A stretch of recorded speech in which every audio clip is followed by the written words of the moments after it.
এই মুসলমানেরা আজকাল মনে করে কি মদ খাওয়াটাই শুধু গুনাহ আর তামুক খাওয়াটা খালি নেকির কাজ, যত পারো খাও। এ তো কাফেরের খানা, এগুলো মুমিনের খানা হলো কি বিড়ি, এত তো আগুন আছে, সিগারেট এত আগুন আছে। আপনি আলেমটাকে জিজ্ঞেস করেন তো জান্নাতে আল্লাহ তাআলা খানা দিবেন, তো কোনো খানা আগুনে মিশ্রিত খানা হবে? আর জাহান্নামে যতগুলো খানা হবে সব আগুনওয়ালা খানা। জকুমের কাঁটা এটাও আগুন দিয়ে, যেটা জাহান্নামের তরল পদার্থ খেতে যাবে সেটাও আগুনেরই হবে। আগুন ছাড়া কোনো খানা হবে না জাহান্নামে। একটা মুসলমান হয়ে যদি বলে কি খাইছো জি চাচা, এই বেড়ি খাচ্ছি, তো খাইছোটা কি? তো আগুন খাইছো। আগুন কারা খায়? তো জাহান্নামীরা খায়। তোমাকে লাজ লাগে না? তুমি সিগারেট খাচ্ছ কেন? 10টা লোক পেয়ে গেলাম, বলছে 10টাকে বাদ দাও, এরা মুমিন নয়। 4-5টা বুড়া মানুষকে পাওয়া গেছে, পিঠ লেড়া কয়েছে বাবজি আপনারা আছেন তো ইজ্জতটা বেঁচে গেল, আপনারা মুমিন মানুষ তাই না? খালি জিজ্ঞেস করে দেখেন, আপনি যে গত বছর হজ করতে গেছিলেন জমি জমার হিসাব কি করেছেন? বলছে আমার জমি বেশি নেই, 8 বিঘা জমি, 1 বিঘা থুয়েছি খালি বুড়িটার নামে, আর বাকি 7 বিঘা জমি 2 বেটাকে লিখে দিয়েছি। বেটি নাই, 3 বেটি আছে, বেটিটাকে দেননি। বেটিটাকে দিইনি, ওরা পরের বাড়ি চলে গেছে, ওরা জমি কি করবে? পাকা জুতাখোর, পাকা হারামখোর, পাকা জাহান্নামী, শুধু কবরে যায়নি বলে জিন্দা জাহান্নামী শুধু হেঁটে বেড়াচ্ছে দুনিয়া দুনিয়া। পরের জমি মারা লোক নেককার। মাওলানাটাকে জিজ্ঞেস করবেন, সলমান বলবি যে কোথায় পালিয়ে গেল তো আল্লাহ জানে। মিশকাতের হাদিসের কিতাব মিশকাতের প্রথম খণ্ড যেটা, তার শেষ নম্বর হাদিসে লেখা আছে, কোন মানুষ যদি দুনিয়াতে অপর কোন লোকের মিরাজকে কেটে নেয়, হজম করে দেয়, আল্লাহ তাআলার নবী বলছেন তোর জান্নাতকে কেটে নেওয়া যাবে, তোকে জান্নাত থেকে বঞ্চিত করে দেওয়া হবে। 4টা লোক পাওয়া গেল, বেটিকে জমি দেয়নি। তো আব্দুল্লাহ বিন উমর বলছেন দেখলা 20টা পেলা মদখোর, আর 20টা পেলা পশুর বাহির করে না, আর এখানে 5টা পেলে এই লোকগুলো কারা? যে যারা নিজের আওলাদকে মিরাজ ঠিকঠাক করে দেয়নি, আর যেগুলো উচিত নয় অনুচিত কাজ বেটার নামে জমি করে দিয়ে হেঁটে বেড়াচ্ছে কবরে যাওয়ার জন্য। তাহলে এই লোকগুলোকে তো তিনি বলেছিলেন লাইসা ফিহিম মুমিনুন, ওদের ভেতরে অতটি লোক নামাজ পড়লো বটে কিন্তু কেউ মুমিন নয়, কেউ মুমিন নয়, সবটি হলো মুসলমান। লাভ কি হবে রে দাদা মুসলমান হয়ে মরলে, আর লাভ কি হবে রে দাদা মুমিন হয়ে মরলে? মুমিন হয়ে যদি কোনো মানুষ মারা যায় তো রব্বুল আলামিন বলছে তোর হিসাব নিব না রে বান্দা, তোর হিসাব হবে না, বিনা হিসাবে তোকে জান্নাতে নিয়ে যাব। আর মুসলমান যদি হয়ে মরবি তো চোখের সামনে দাড়ি পাল্লা খাড়ো করব, ওজন করব তোর পাপকে এবং তোর নেকিকে। মুমিনদের জন্য রব্বুল আলামিন দাড়ি পাল্লা লাগাবেন না, লাগাবেন না, লাগাবেন না,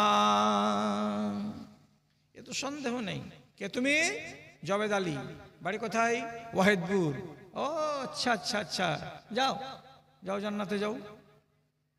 আল্লাহ তো জানেন যে এই লোকটা পাক্কা দিনদার মানুষ। আর হিসাব কি হলো? ডাকলো, আর ডাকার পর আল্লাহ চিনে নিলেন, জেনে নিলেন, তো বলছে যাও জান্নাতে যাও। এটাই হিসাব। কোরআনে কি বলছে? সাউফা ইউহাসাবু হিসাবান ইয়াসিরা, হিসাবটা হবে কিন্তু আসান। ডাকলো, আর ডাকার পরে আল্লাহ বলবে তুমি ইমানদার ছিলে দুনিয়াতে?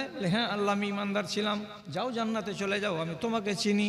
আর একটা লোককে আল্লাহ তাআলা বলবেন তুমি কি দিনদার ইমানদার ছিলে?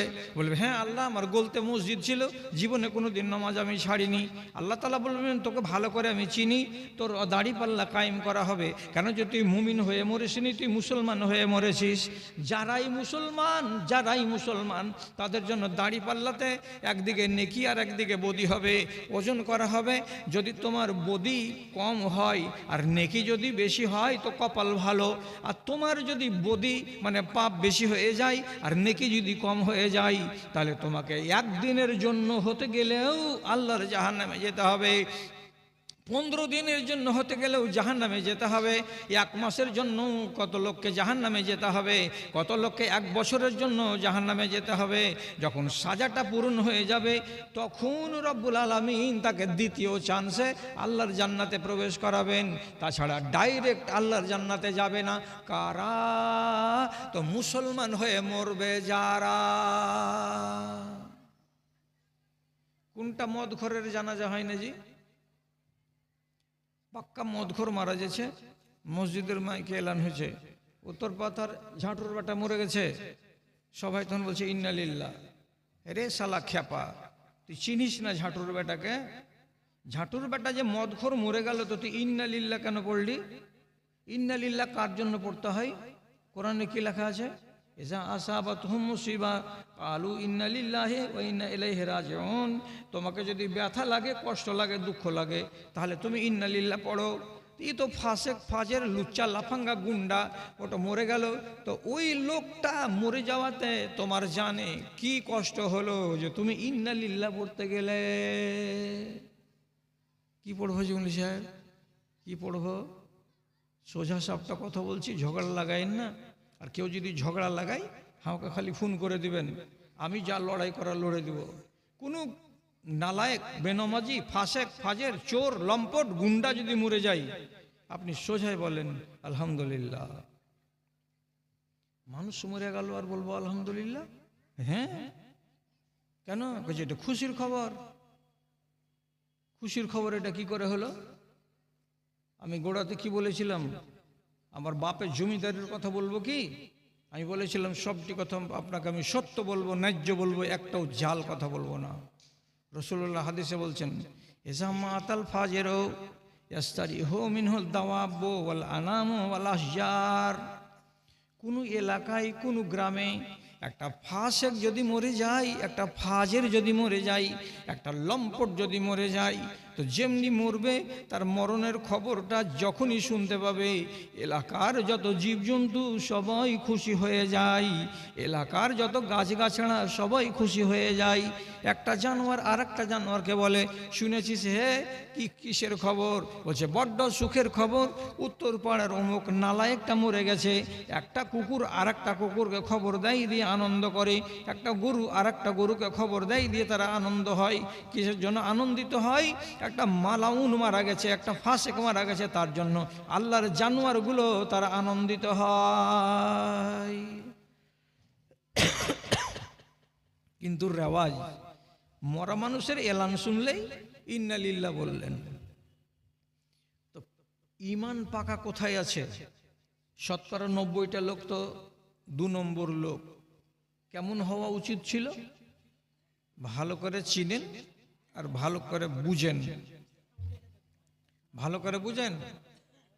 মক্কাতে 13 বছর ইসলাম থেকেছে, নবীজি থেকেছেন। 13 বছর আবু সুফিয়ান ঈমান আনেনি। চাচাতো ভাই হলো আর আবার শ্বশুর হলো, একবারে আপন শ্বশুর আবু সুফিয়ান। সেই লোকটা মক্কার জীবনে 13 বছর ঈমান আনেনি। মদিনাতে 8 বছর গত হলো, ঈমান আনেনি। 13 আর 8 কতদিন হলো? 21 বছর হলো। 21 বছর পরে যেদিন ফতহ মক্কা হচ্ছে, মক্কা বিজয়, সেই দিন রাসূলুল্লাহ মক্কা থেকে একটু দূরে কোনো এক জায়গাতে খিমাতে ছিলেন, সাথে ছিলেন বিবি উম্মে সালমা। ওইখানে আবু সুফিয়ান গেছে, আর যাওয়ার পরে উম্মে সালমাকে বলছে, রাসূলুল্লাহকে একটু ডেকে দাও, আমরা দুজন লোক বাইরে দাঁড়িয়ে আছি, ঈমান আনবো তার জন্য। উম্মে সালমা নবীকে যে বলছেন, আপনার শ্বশুর একদিক দিয়ে আর একদিক দিয়ে আপনার চাচাতো ভাই ঈমান কবুল করার জন্য এসেছে, আপনি ঘর থেকে বের হন। রাসূলুল্লাহ রাগের জ্বালাতে বলছেন, লা হাজাতা লি ইলা ইসলামিহি। আবু সুফিয়ানের ঈমানের দরকার নাই আমার, ওকে চলে যেতে বলো। আবু সুফিয়ান খুব জ্বালিয়েছে, খুব আমাকে পুড়িয়েছে, আমাকে বেগুন ভাজা করে ভেজেছে।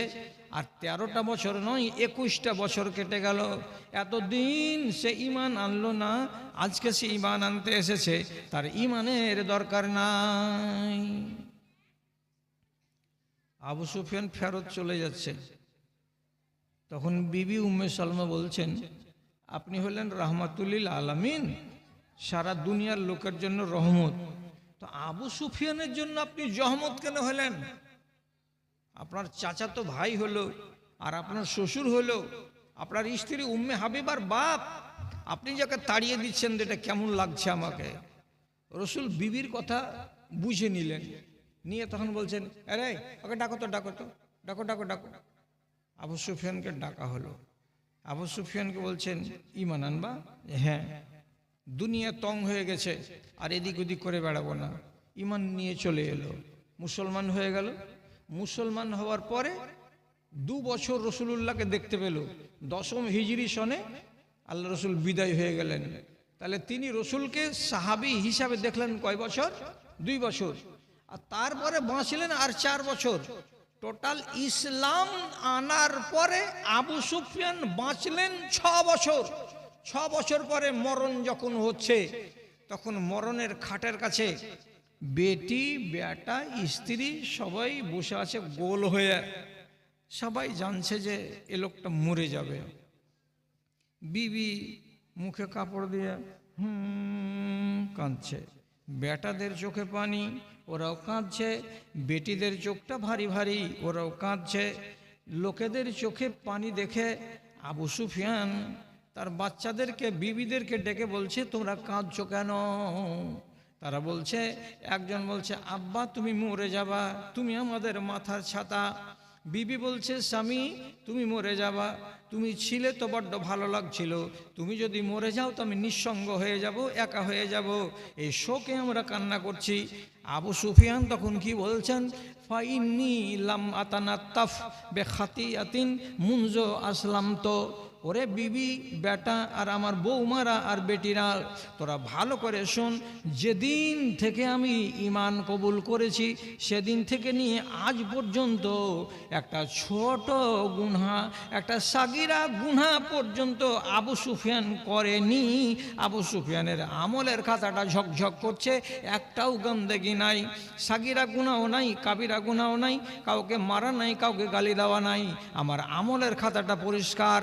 আগেকার খাতাটা গান্দা আছে, অনেক অন্যায় করেছি, কিন্তু আল্লাহ রাব্বুল আলামিনের নবী আগেই বলে দিয়ে গেছেন, আল ইসলামু ইয়াজুব্বু মা কানা ক্বাবলাহু। ঈমান আনার পরে আগেকার গুনাহগুলোকে আল্লাহ রাব্বুল আলামিন একটাও রাখেন না, সবকে মুছে দেন। কার দৌলতে? ঈমান আনার দৌলতে। তো আমি আগে যেগুলো পাপ করেছিলাম সেগুলো মুছে গেছে। কেন? তো আমি ইসলাম কবুল করেছি। ইসলাম কবুল করার পরে আমি নিজেই বলছি, একটা সাগিরা গুনাহ পর্যন্ত আমার দ্বারাই হয় নাই। কাজে আমি এমন লোক, কবরে যে যাচ্ছি তো আমার যখন নিজের চিন্তা নাই, তখন তোমরা আমার ফ্যামিলির লোক কেন চিন্তা করবে, কেন আমার জন্য কাঁদবে? আহারে ঈমান, আহারে ঈমান, কত শক্তি ঈমানে, যে আমি একটাও গুনাহ করিনি। এই 6 বছরের জিন্দেগি কেটে গেল ঈমান আনার পরে। আপনি কত বড়? আপনার 65-67 বছর সম্পূর্ণ ঈমানের। কেন যে জন্মেছেন মুসলমান মা বাবারা উরুসে, আর 7 বছরে আইন পেয়েছেন, ইসলামের আইন, নমাজ দিয়ে শুরু, আর আজকে 67 বছর হয়ে গেল। আপনার ভেতরে দোষ দোষ দোষ দোষ লেগেই আছে। দোষ থেকে নিজেকে মুক্ত করতে পারলেন না। কি ঈমান নিয়ে বেঁচে আছেন আপনি বলেন তো? রাগ করিয়েন না। আর যারা শিক্ষিত মানুষ আছেন তাদেরকে আদবের সাথে বলছি, আপনারা আমাকে গালমন্দ করিয়েন না। ফেরাউনের ঈমান ছিল এক পোর, এক পোর।